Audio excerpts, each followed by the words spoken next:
Dengan ini, secara rasminya, Malaysia dah pun menamatkan saingan dalam kelayakan Piala Asia 2027.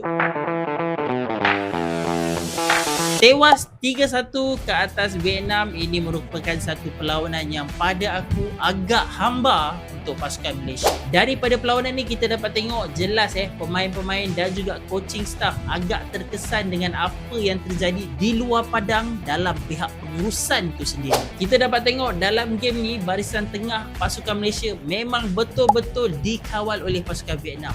Setiap kali player Malaysia cuba untuk masuk di bahagian tengah, player Vietnam akan terus intercept pasukan Malaysia, menjadikan Malaysia langsung gagal untuk masuk ke kotak penalti pasukan Vietnam. Tapi aku nak bagi kredit juga untuk beberapa player yang aku rasa tanpa diorang mungkin game ni akan jadi lagi teruk. Shihan Azmi dan juga Faisal Halim, aku tengok kedua-dua player ni nampak bersemangat walaupun Shihan bolos 3, tapi kalau dia tak perform dengan baik, mungkin scoreline akan jadi lagi besar. So, peminat-peminat Harimau Malaya, kita lupakan game malam ni, kita buka buku baru.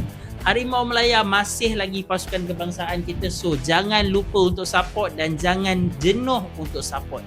Kita ada AFF Championship akan datang, so sama-sama kita sokong lagi Harimau Malaya untuk next game. Come on, Echo Harimau Sejati.